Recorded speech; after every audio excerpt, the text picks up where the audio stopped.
So to kick off this session, we've got Angie Slater. Welcome, Angie. She is the Director of Home Care and Retirement Living for Juniper, a uniting church or aged care provider in Western Australia.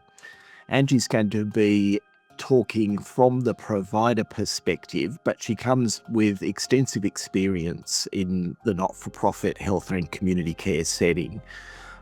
She's had a history of working in both hospital and community healthcare, and she has had a strong background in reablement, including working as project lead for a 2019 national reablement project. So, Angie, I hand it over to you. You're on mute, Angie. Thank you. What a lovely welcome, and what a lovely presentation to follow from Joanna. That was amazing. I'm sure you all agree. It's an absolute pleasure to be asked to talk today about a subject that's very, very important to me, and has been a big part of my career. So I look forward to sharing some thoughts I have now from a provider perspective. I'm going to start sharing my presentation. So hopefully this is all going to work, because the technology has been good so far today. Okay. I'm assuming that's coming through okay for everyone. Okay, I just want to start by talking a little bit about what I'll be covering today in terms of what that pathway to success for having this happening in a setting of service provision. So, Juniper, as Paul mentioned, I'm the Director of Home Care and Retirement Living at Juniper. So I have the wonderful privilege of looking after the home care team, which is a combination of our allied health, frontline support, nursing teams. And we have a transition care program, which is reablement based. And we look after clients right across the WA state. So it's an absolute pleasure to be able to talk about that today.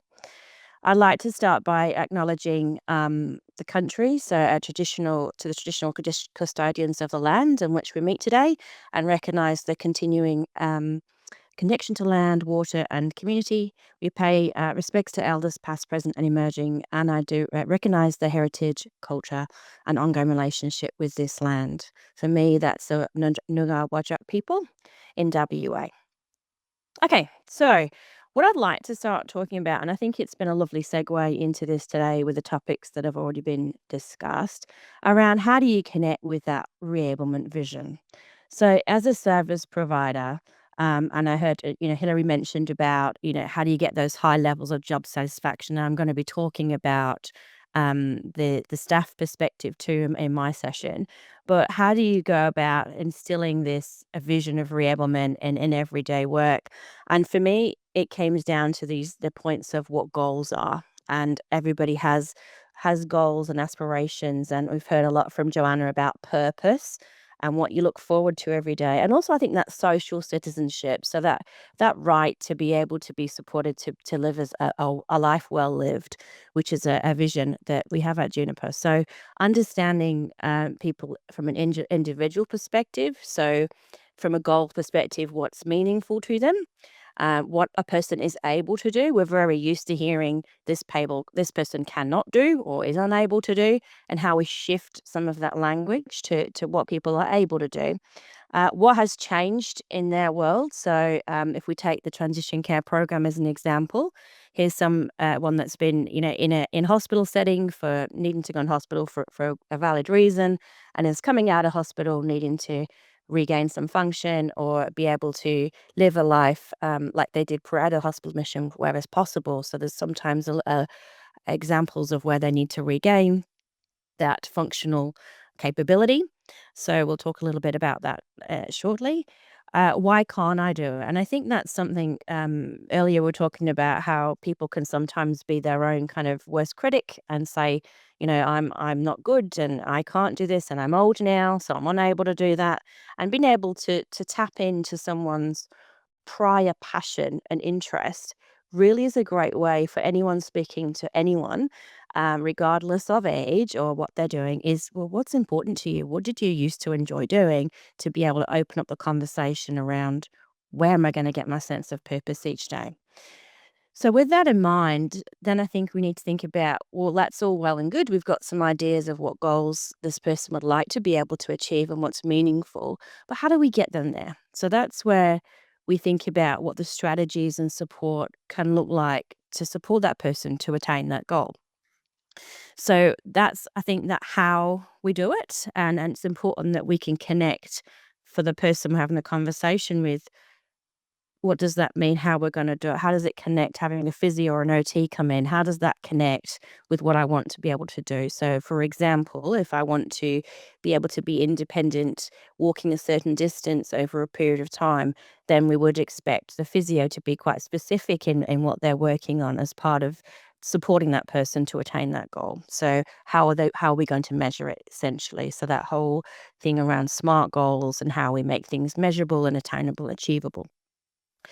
How will care change if it's not working? So that's just, again, I think a thing to remember is that things change. We're all humans. Things change all the time, and they will change with the people that you're working with. What's really important is we reset, we reconnect, we feedback, and we see, well, what do we need to change? What do we need to tweak? What do we do next? A really important thing, and I think where I've seen probably some of the most important success outcomes, is where other people are naturally involved. We know that these people are experts in their own life, and those nearest and dearest, with family and friends, if they're also involved in any form of people being supported to regain or regain a prior function, or to gain a new skill even, it's really important that those around them know what that person's working on that and how they can support them to do it, because that's a more natural feedback loop for that person, for those loved ones around them, as opposed to professionals where we get to see a very short snapshot of their lives. And I think for me, then that's when the conversation starts moving from the what and the how to the person really being feeling empowered to say, I can, and it changes to the I. So that life well lived for me is that recognition and achievement. But then there's that, and those of you that have come from an OT background or allied health background would be familiar with things like the cycle of competency. So we all go through these different stages in order to be able to, learn a new skill. So you're not born walking, for example. So we go through different stages where we gain our confidence and ability, and we might fall over a few times, but we get back up and we move forward. And I think that thinking helps us say, well, if we've achieved one thing, we probably feel motivated to go on and achieve the next. So that's where staff can play a really important part in pulling that out. So that I purpose and connection, and for me as well, that social citizenship. We've heard quite a bit already this morning around the importance of the psychosocial. I think it's come through in some of the chat comments, not just our physical functioning, but who's around me. How do I connect with my community and broader? Because everyone has something to offer. So I just want to share a story. So this is a gentleman called Ken, and again with that vision of a life well lived. Ken is 94. He lives in one of the retirement living villages that we have in WA, and he's also a participant in our home care program. And I want to share his story. So because to me, when I heard this from my physio team, I was just blown away with the impact that you can have in someone's life and the difference it makes. So Ken is 94 now, as I said. One of his favorite memories as a teenager was catching the bus to City Beach, which is one of our beautiful beaches in WA, as you can see there in the photo. And at 15 years old, he saw this lovely, beautiful young lady step off the bus. That caught his attention. Now, 70 years later, they're still together, happily married, and as I said, living in one of our retirement villages. For 15 years before we met Ken, he wasn't able to get to the beach, which had been something that they'd done as a couple quite regularly. Held hands, walked on the beach, and enjoyed the water.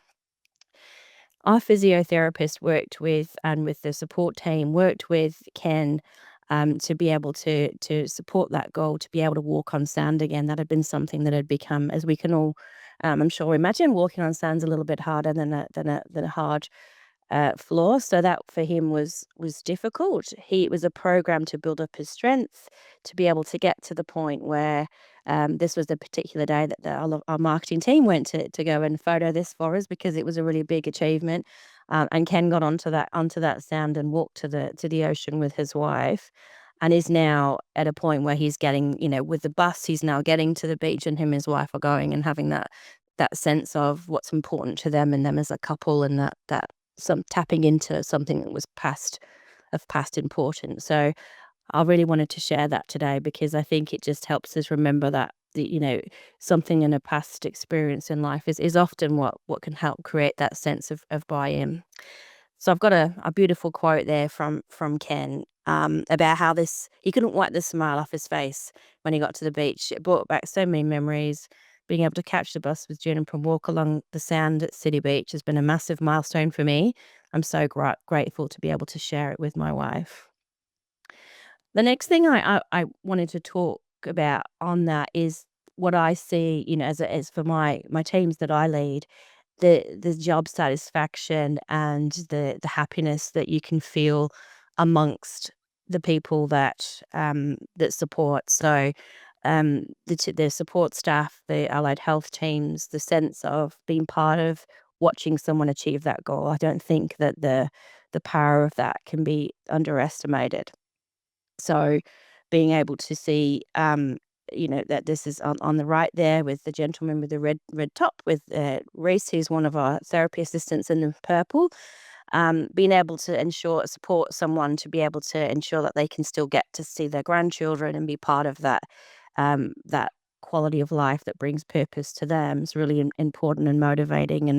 And having the right people in the roles to support and encourage and reiterate the importance of them having choice and control in their life is really important. A really important tip I think that I'd like to share is decisions about me should include me.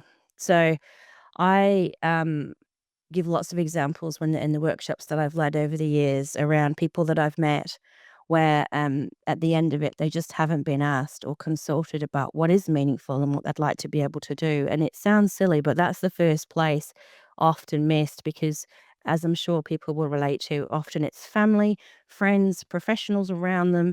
They have a view on what this person should do next, or concern from a risk perspective, and that becomes front and center, and the person can get lost. So, as the standards are being supported to really hone in and focus and support on what the person wants to achieve, I think it's good timing for us to be having these conversations. So, I just wanted to share a couple of extra stories because I think that's what helps think how could we do things. Um, we have the transition care program in Juniper, which is out of hospital short-term restorative program for up to 12 weeks, and both the community and the residential care settings in WA, in Perth, and in Albany, in the southwest.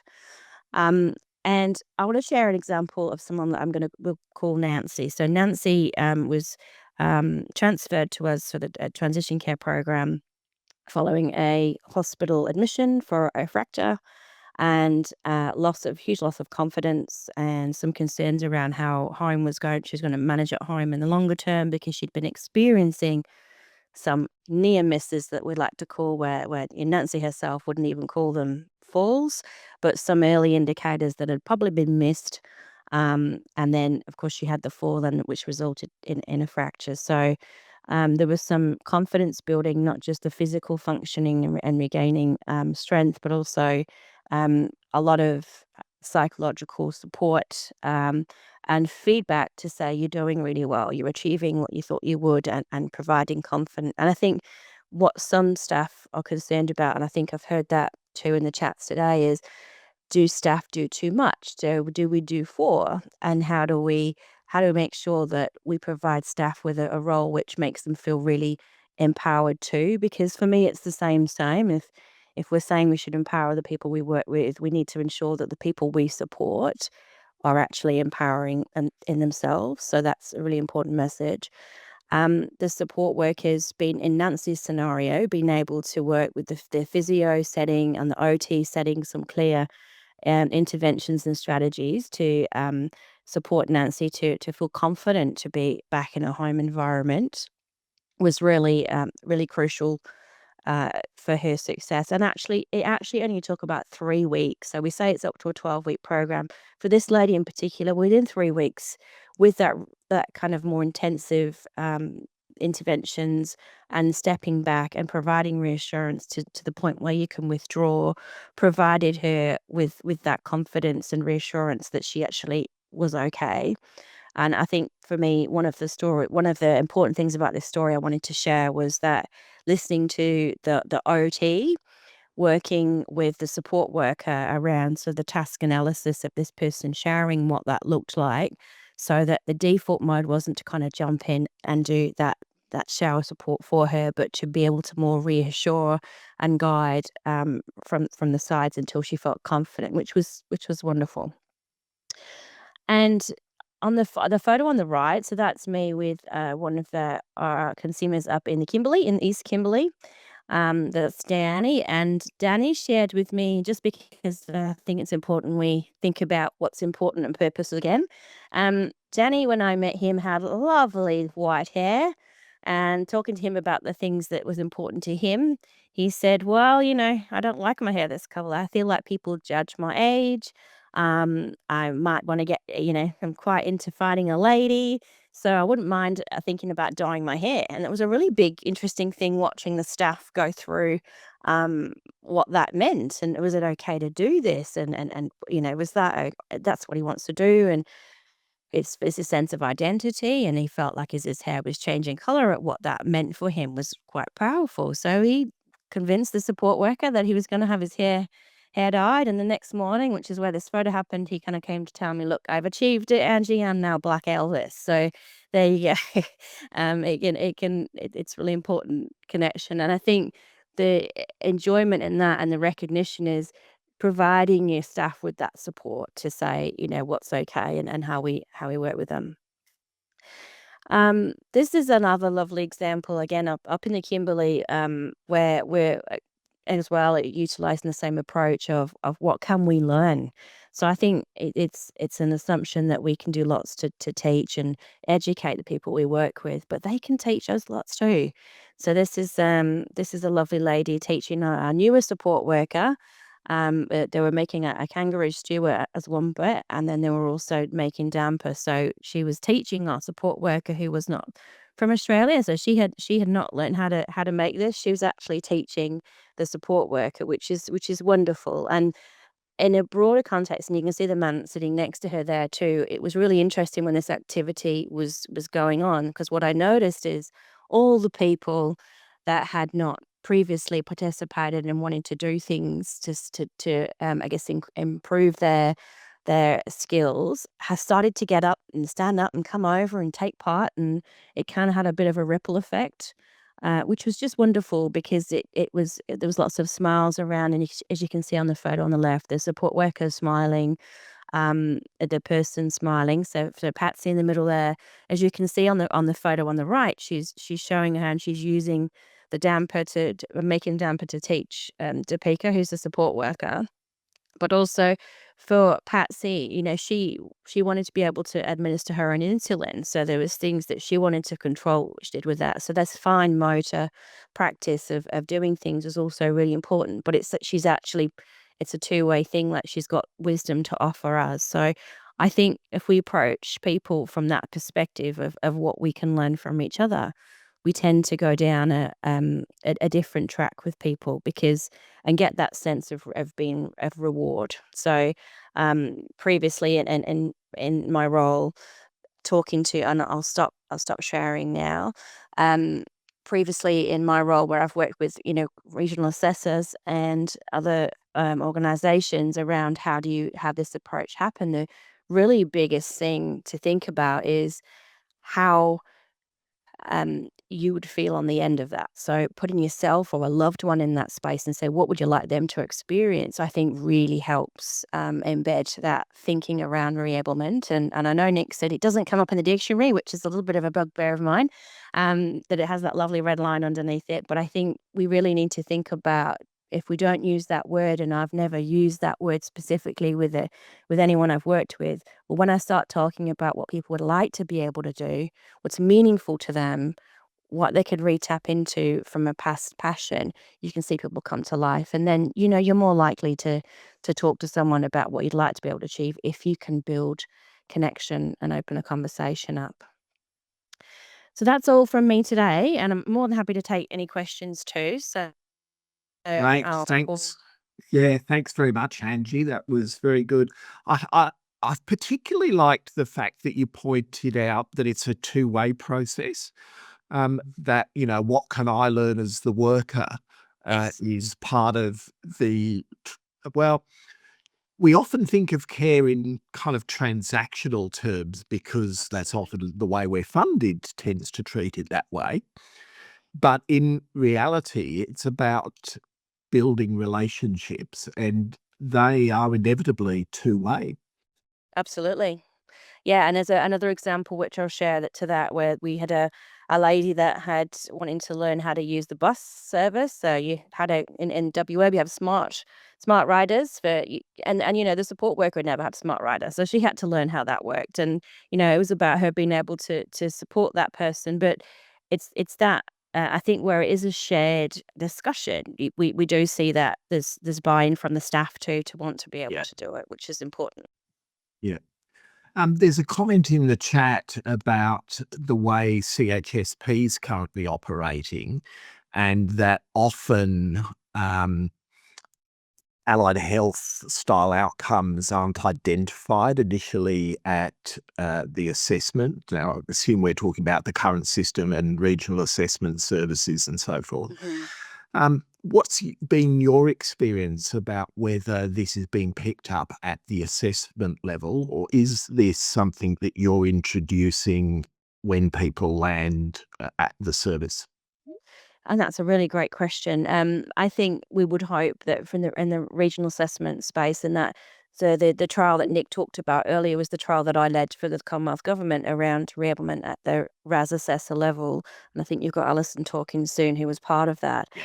And I think that being able to support that conversation at the entry point into the whichever part of the aged care system you enter in is really important, and being at people having an opportunity to show what they're able to do, and what that looks like, I think is really important. But it doesn't negate the need for, I believe, every service provider to build their own connection with that person and see, because it's a bit like anyone, you might feel more comfortable with someone else, and we shouldn't assume that the conversation's been previously had. So it's important to check. But I do think, I do hope that in the new world with a single assessment, we will have a lot more of that restorative thinking at the front end before we go into the service provision, which will help service providers, I think, have set them up for success as well, because it is limited program, obviously CHSP. So Yes. the assessors do have a strong role to play in setting that messaging from the beginning, so that we can continue someone's story rather than start all over again. Yeah.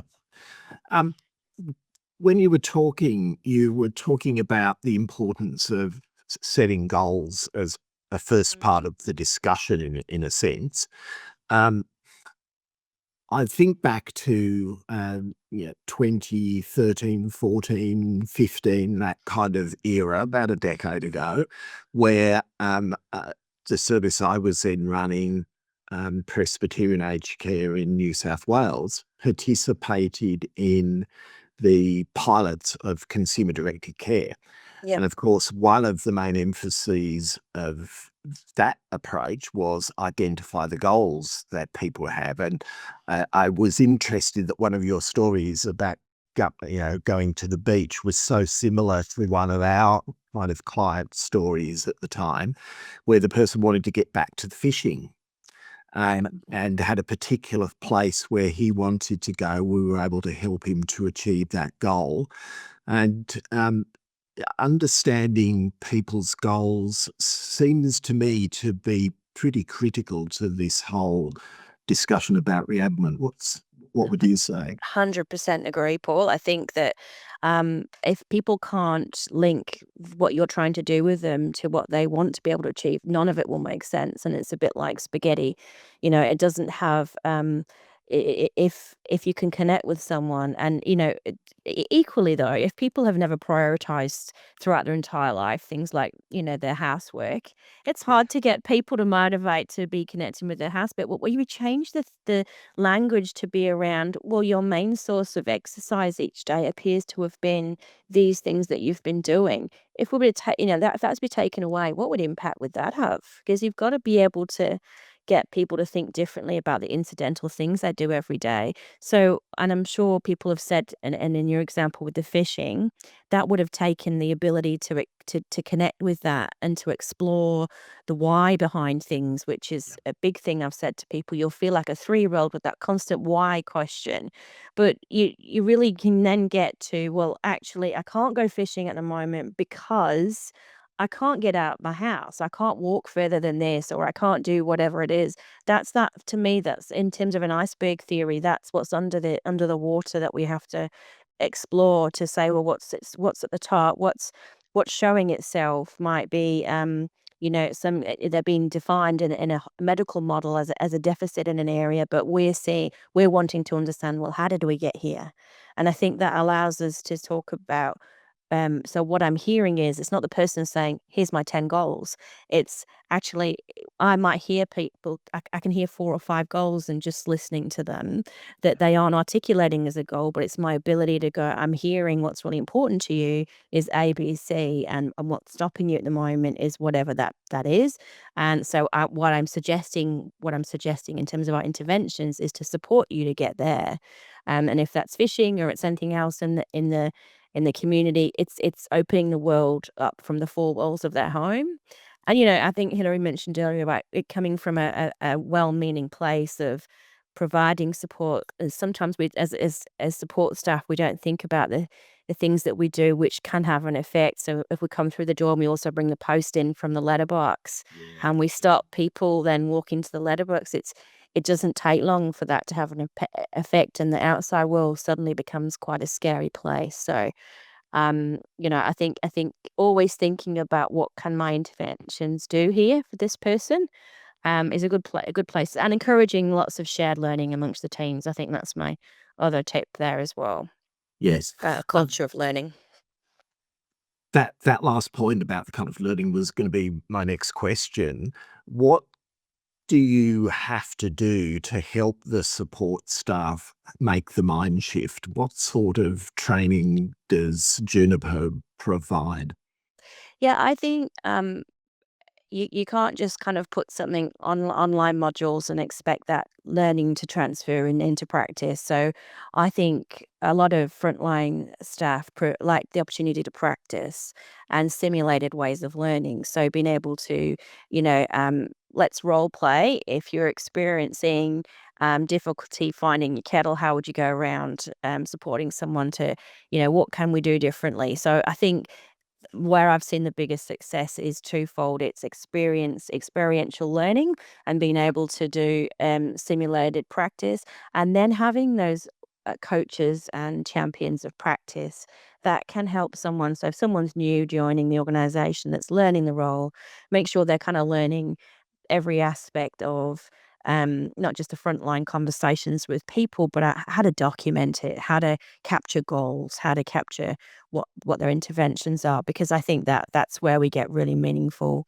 staff satisfaction, because they actually feel part of supporting that person to achieve something, which is a really nice way of working. And there's lots of research to support that staff get a lot out of that too. Yeah. And one final comment that's just come up in the chat is the observation, really, it's not a question, that frontline staff need to be trained in language and conversational skills. Absolutely. If somebody's come from overseas, you know, English isn't their first language, that can be, well, it can obviously add value if the person they're working with is of a similar 100%. background, but it may prove a barrier for communication in other cases. Yeah, it's a good point. And it can be really, really helpful to think, and I do agree with you, had lots of people, Italian speaking support staff that can get more out of working with someone because they also can speak Italian.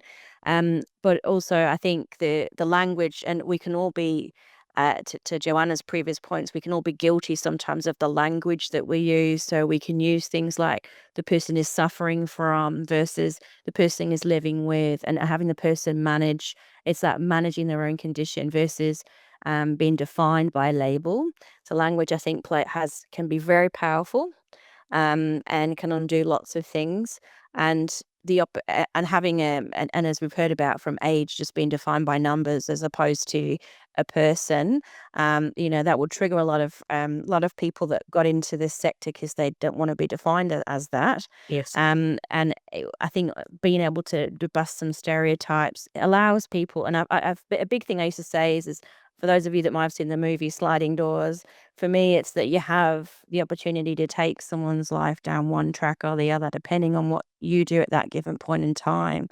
And everyone plays their part, as Joanna said. Everybody that speaks to someone plays their part, and you might be the person that may have heard something 10 times, but it might be you that day they listen to it because of the language that you use and the way that you are strength-based in your nature, and open up the opportunities for them. And it will hopefully over time reduce am I still able to do this because I'm this age? It's Absolutely. help. Great. Well, Angie, thank you very much. Thank you. That was an excellent presentation and a good discussion afterwards.